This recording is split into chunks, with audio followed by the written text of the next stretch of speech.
ఏదైతే సరే ఈ బంగారుపాలెం మొగిలిఘాట్లో జరిగిందో ఆ యాక్సిడెంట్ అనేది చాలా దురదృష్టకరం. ఆ యాక్సిడెంట్లో ఏం జరిగిందో మీకు అందరికీ తెలుసు.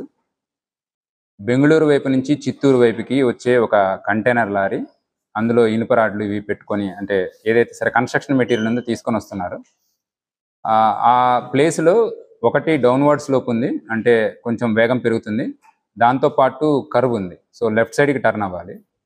సో వాళ్ళు అదుపు చేసుకోలేని పరిస్థితుల్లో లెఫ్ట్ సైడ్ కట్ అవ్వలేక డివైడర్ దాటేసేసి ఎదురుగా వస్తున్న ఆర్టీసీ బస్సు ఏదైతే సరే మన తిరుపతి నుంచి బెంగళూరు వెళ్తుందో ఆ ఆర్టీసీ బస్సును ఢీ కొట్టడం. ఈ ఢీ కొట్టిన తర్వాత ఆ బస్సు ఆల్మోస్ట్ ఒక 180 degrees టర్న్ తీసుకోవడం. అదే సమయంలో దాని వెనకాల నుంచి వచ్చే ఒక గ్రనైట్ లారీ, దాన్ని కూడా హెడ్ ఆన్ కొలిజన్ అవ్వడం. ఆ స్పాట్లో ఎవరైతే సరే ఈ టువర్డ్స్ చిత్తూరు వెళ్తున్నారో ఆ లారీ డ్రైవరు మరియు ఈ బస్సు డ్రైవరు, బస్సులో ప్రయాణిస్తున్న మొత్తం 30కి పైగా ప్రయాణికులు, వీళ్ళందరికీ ఇంజురీస్ అవ్వడం జరిగింది. అదే ఘటనలో 7గురు చనిపోయారు.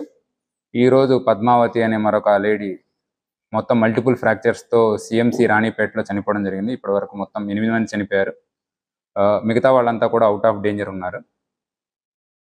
వెంటనే కలెక్టర్ గారు నేను రెస్పాండ్ అయ్యి స్పాట్కి వెళ్ళిపోవడం, వీలైనన్ని అంబులెన్సెస్ స్పాట్కి తీసుకువెళ్ళడం, అలానే లోకల్ ఎస్డిపిఓ ఎస్హెచ్ఓ వీళ్ళంతా కూడా రియాక్ట్ అయ్యి ఏదైతే సరే సంఘటనా స్థలం ఉందో అక్కడికి వెళ్ళిపోయి మ్యాక్సిమం ట్రాఫిక్ క్లియర్ చేసుకోవడము, అలానే యాక్సిడెంట్ జరిగిన స్పాట్ నుంచి ఈ డెబ్రీ ఏదైతే ఉందో అది కూడా క్లియర్ చేయడం జరిగింది. కానీ ఆ ఒక ప్రదేశానికి సంబంధించి లైటింగ్ కానీ కొన్ని ఇంజనీరింగ్ డిఫెక్ట్స్ ఉన్నాయి. వీటిని ఇంతకు ముందే మేము డిస్కస్ చేయడం జరిగింది. రోడ్ సేఫ్టీ అవేర్నెస్ మంత్లీ మీటింగ్లో కూడా వాటి గురించి స్పెసిఫిక్గా డిస్కస్ చేసుకున్నాం. ఏదైతే ఈ మొగిలిఘాట్ ఉందో మొత్తం 3 కిలోమీటర్ల స్ట్రెచ్ ఉంది. ఈ యాక్సిడెంట్ జరిగిన ఒక 100 మీటర్స్ తర్వాత నుంచి క్రాష్ బ్యారియర్ అనేది ఉంది. ఈ క్రాష్ బ్యారియర్ ఇంకా కొంచెం ముందర ఉన్నట్లయితే ఈ వెహికల్ రోడ్డు డివైడర్ క్రాస్ అవ్వడానికి ఛాన్సెస్ చాలా తక్కువ ఉండేది. ఈ ప్రపోజల్ మేము ఇమీడియట్గా పెట్టాము. పీడీ ఎన్హెచ్ఏతో మాట్లాడేసి అక్కడ కూడా క్రాష్ బ్యారియర్ ఉండేలా చూసుకొని మొత్తం ఒక 300 మీటర్ స్ట్రెచ్ కూడా ఇంకా క్రాష్ బ్యారియర్ అక్కడ కన్స్ట్రక్ట్ చేయడం జరుగుతుంది.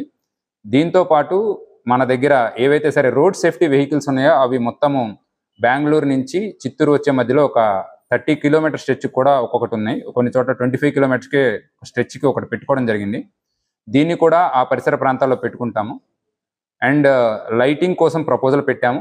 ఫారెస్ట్ డిపార్ట్మెంట్ నుంచి కూడా క్లియరెన్స్ తీసుకొని లైటింగ్ పెట్టడం జరుగుతుంది. ఇంకేమన్నా సరే ఎన్హెచ్ఏ నుంచి ఉంటే ఈ క్రాష్ బ్యారియర్ దీంతో పాటు రంబుల్ స్ట్రిప్స్ వేయడము, ఆ ఏరియాలో అలర్ట్స్ పెట్టడం కూడా జరుగుతుంది. కుదిరితే మ్యాక్సిమం మైక్స్లో అనౌన్స్ చేసేలాగా ప్రతి నిమిషానికి కూడా అలర్ట్స్ వచ్చేలాగా పెట్టుకోవడం జరుగుతుంది. సో వీలైనంతగా ఆ ఏరియాలో మరొక ఘటన జరగకుండా ఉండాలి మా వంతు నుంచి అన్ని రకాల ప్రయత్నాలు చేస్తున్నాము.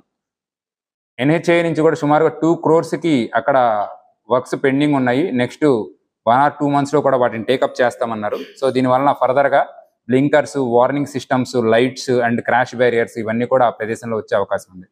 ఇది జరిగిన మరుసటి రోజునే 5 కిలోమీటర్ల దూరం, అది దాటిన తర్వాత 5 కిలోమీటర్ల దూరంలో మార్నింగ్ 7-7:30 సమయంలో కూడా ఒక ఇన్నోవా యాక్సిడెంట్ జరిగింది.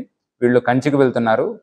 సో ఆ ప్రమాదంలో కూడా 2 చనిపోవడం జరిగింది. బట్ దానిలో ఎటువంటి ఇంజనీరింగ్ డిఫెక్ట్స్ లేదు. అది హైవే మీద మేబీ నెగ్లిజెన్స్ ఆఫ్ డ్రైవరు, తనకి ఏదైనా ప్రాబ్లం ఉండొచ్చు, కానీ అది సెల్ఫ్ యాక్సిడెంట్ జరిగింది. దానిలో కూడా 2 చనిపోవడం జరిగింది.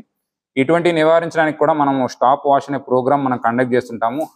ఆల్ అలాంగ్ ద హైవేస్ మనకున్న 6 రోడ్ యాక్సిడెంట్స్ తగ్గించడానికి మనం వాడుతున్న వెహికల్స్ ఉన్నాయి. వీటిలో కూడా నైట్ టైము స్టాప్ వాష్, అంటే ఎవరైనా సరే నిద్రమత్తుతో ఉంటారని వాళ్ళకి మనం సిగ్నల్స్ ఇస్తూ దిగి వాళ్ళు ఫేస్ వాష్ చేసుకొని మళ్ళీ ట్రావెల్ చేసేలాగా మనము చర్యలు తీసుకుంటున్నాము. దీంతో పాటు ఎక్కడెక్కడైతే సరే మనకి డ్రంక్ అండ్ డ్రైవ్ జరుగుతుందో దాని మీద కూడా స్పెషల్ ఫోకస్ చేసేసి మనం రెగ్యులర్గా కూడా ప్రోగ్రామ్స్ కండక్ట్ చేస్తున్నాము. ఉన్న బ్రెత్ అనలైజర్స్ అన్ని కూడా వాడుతున్నాము. వీక్లీ మీరు చూస్తూనే ఉన్నారు, ఎవ్రీ వీక్ కూడా సుమారుగా 15 మంది 20 మందికి 10,000 చొప్పున కూడా ఫైన్స్ వేయడం జరుగుతుంది. అలానే మైనర్ డ్రైవింగ్ మన దగ్గర ఉండే మరొక పెద్ద సమస్య. ఈ మైనర్ డ్రైవింగ్ కూడా ప్రివెంట్ చేయడానికి మేము తిరిగేటప్పుడు కూడా మా డాష్ బోర్డుకి సంబంధించిన కెమెరాస్ పెట్టుకుంటున్నాము. దానిలో కూడా రికార్డ్ అవుతుంది.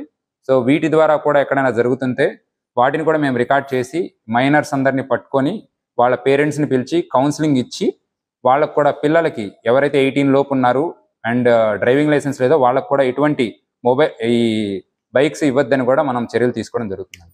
సో అన్ని రకాల స్టెప్స్ మనం తీసుకుంటున్నాము. దయచేసి ప్రజలందరికీ చెప్పేది ఒకటే, ఏవైతే సరే ట్రాఫిక్ నియమాలు ఉన్నాయో అవి ఫాలో అయ్యి చిన్నపిల్లలకి ఎటువంటి వెహికల్స్ ఇవ్వవద్దు, అలానే ట్రిపుల్ రైడింగ్ చేయవద్దు. Thank you.